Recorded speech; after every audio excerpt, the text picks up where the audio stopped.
Thank you for joining me because I know you got other things to do. So whether you're riding in your car, sitting on the couch, or laying in bed, watching this, listening to this, I'm going to keep you entertained. Let's go.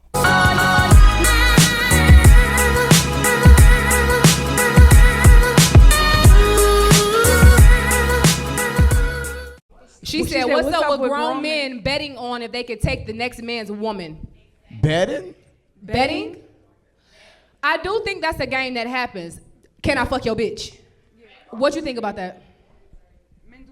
You want me to answer first, or you want them to answer first? I want you to answer first. It's just a sign of disrespect because we territorial. That's all it is. And here's the worst part about it. We gonna treat your chick like trash. I bet you I can take your bitch. Well, if you can take her, she was never mine. Isn't that right, fellas? I know some of y'all believe that. Because if you didn't believe it, then that means any woman who went with another guy while you were with him, you were heartbroken, probably still ain't over her. You probably still look at her picture while you lay in bed at night with that one tear falling down your eye. No, but for real, if you can take my woman, she was never mine to begin with. Because we all know that when you have a real chick, she is your main, she is your side. And when I say side, I don't mean your side chick, I mean she's your side kick. You feel me? She's there for you until the end. She's there to ride until the wheels fall off. So, you cannot take my woman. You cannot take what's mine. See, there's a couple of things that people can take away from you, like material things. But when it comes to your significant other, when it comes to your woman, when it comes to your man, no one else should be able to take them away because they're yours. I'm not saying they belong to you. See, there's a difference. You might think that they belong to you, so now you're very possessive over that person, and you're probably smuggling them. No, when I say they're yours, I mean it is their duty to remain with you. The issue we have now is that people are not fulfilling their duties, especially in marriage. Now, I'm not married, so I'm not going to speak much about marriage. You won't catch me doing that. But I can tell you from a single person's perspective, not married, that you have a duty, whether you're married to that person or not, even if they're just your woman or your man. You have a duty to be with that person, to stick with that person.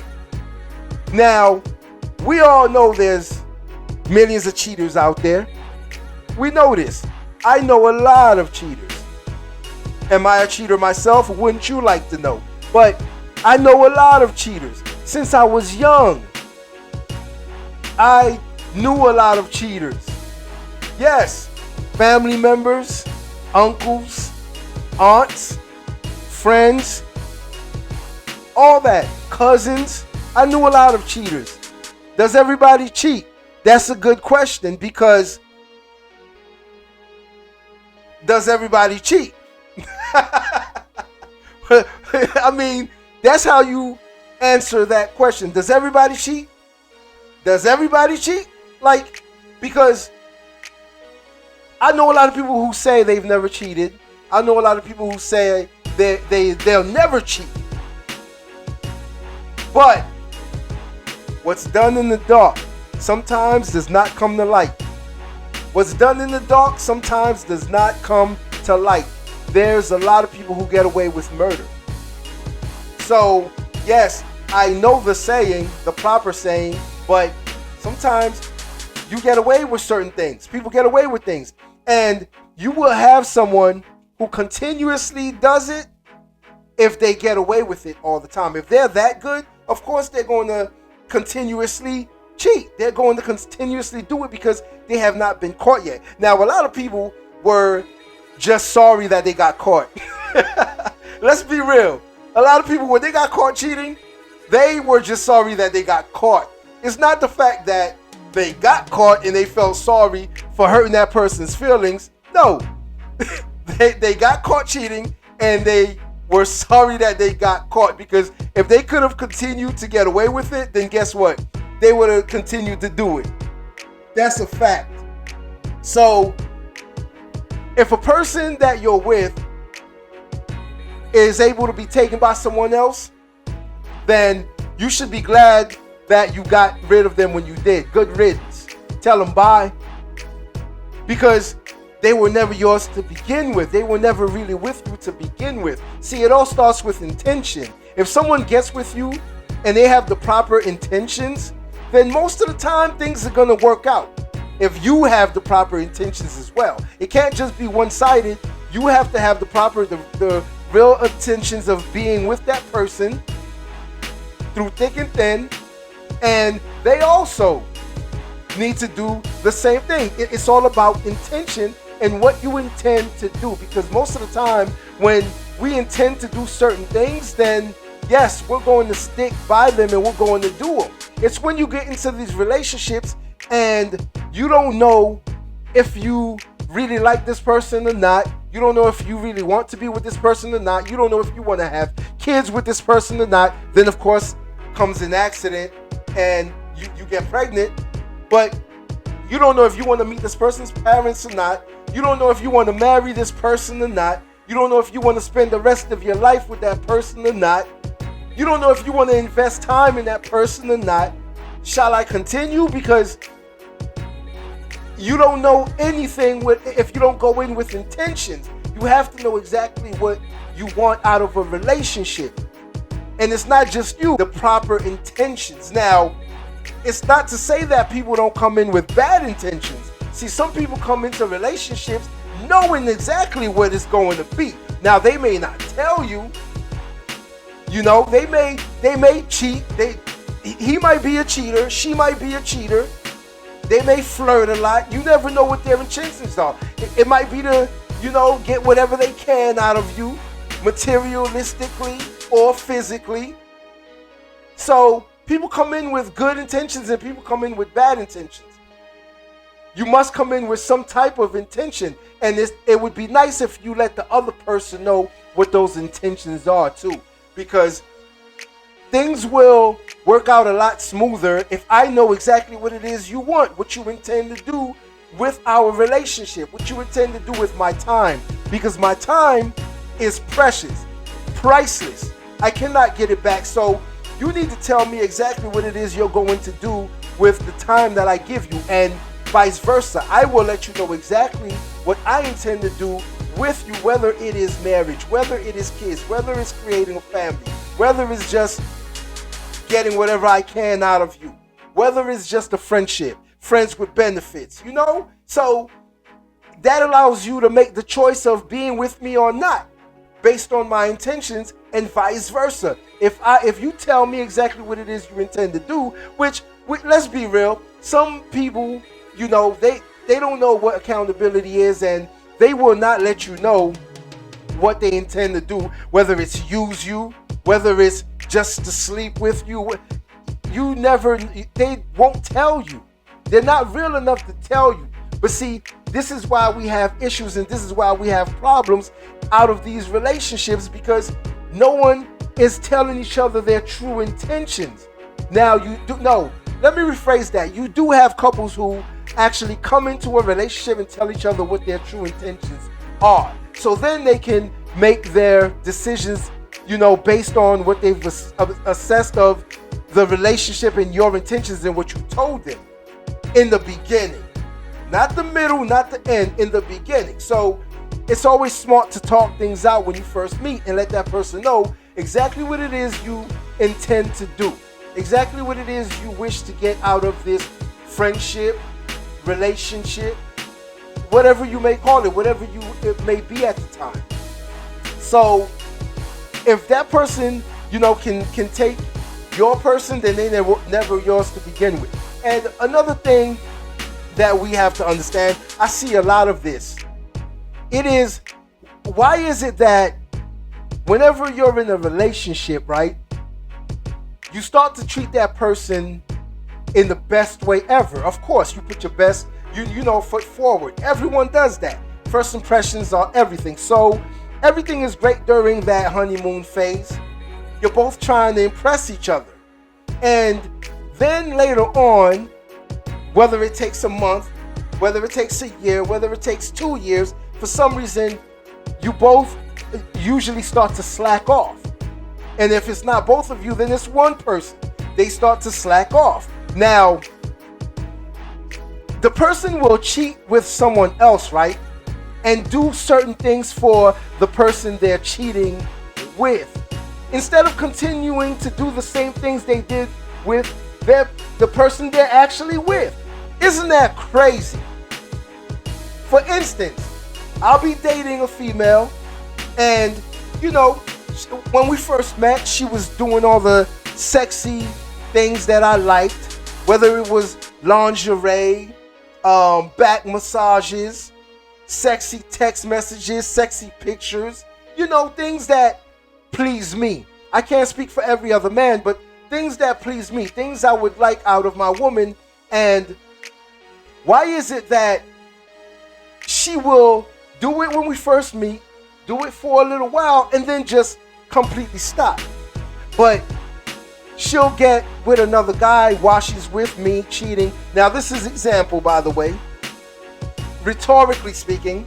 So she'll get with another guy, and I'm speaking about other relationships that I've witnessed this.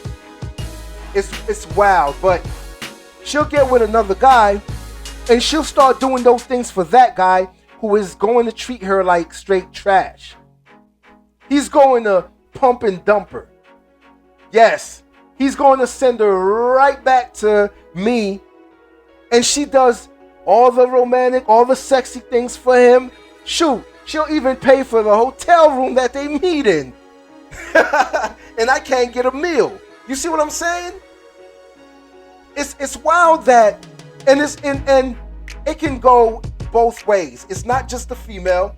It can go both ways too. It can be on my part as well, where I did romantic things for the person that I'm with.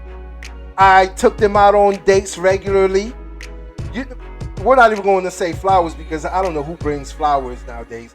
But doing all those nice things that she likes when we first meet, and then I meet a female while I'm out and about.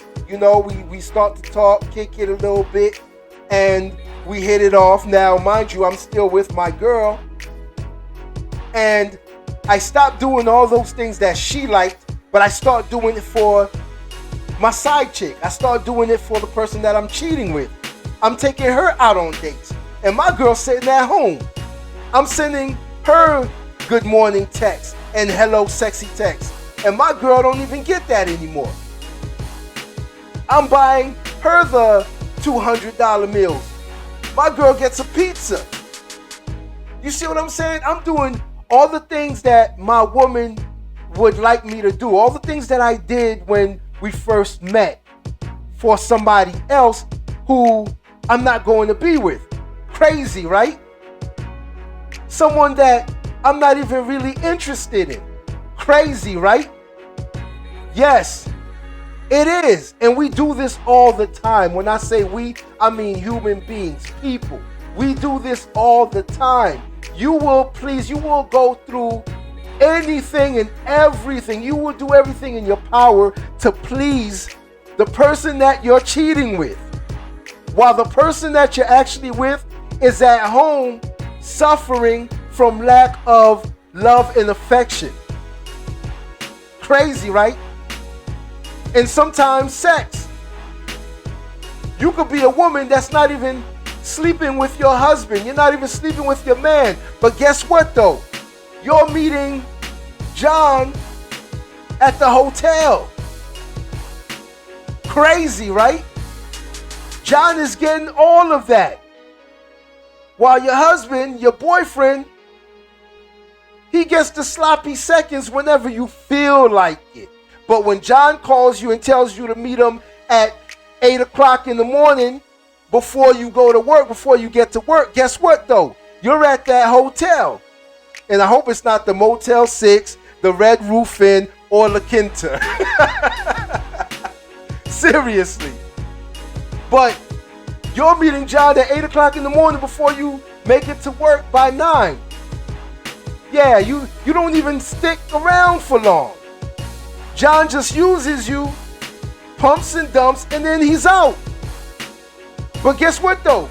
He's getting all of you. You're doing all of that shit for him. You will even pack some lingerie for him in your work bag so that you can wear it for him in the hotel at 8 a.m. in the morning before you get to work by 9 a.m. in the morning. Y'all get a little freak off, and that's it. He goes his way, you go yours. Your woman is screaming for attention. She's screaming for love. And you're not giving it to her anymore. You used to give it to her. Now you feel like she's yours. Now you feel like I got her. She's not going anywhere. I don't have to do any of this stuff for her anymore. Why? For what? I got her. She's mine already. She's not going anywhere. That's what you think. Yeah, that's what you think. She's gone already. Especially if she's meeting John at the hotel. And ladies, you need to start pleasing your men more.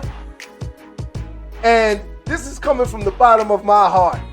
From speaking to other men, from experience, y'all need to start pleasing your men a lot more, because you have to understand how much of sexual creatures we are. Visual creatures we are. Yeah. It's hard to explain it because it's something that is inside of us. So it's very hard to explain the feeling. It's very hard to explain exactly what the urge, what it is. But the more you please your man, the more he will appreciate you. Now, again, we're talking about the actual good men out here. Whenever I talk about men, I'll usually point it out. If I'm talking about, the losers, or if I'm talking about the actual real men out here who could lead tribe, not the fuck boys, no.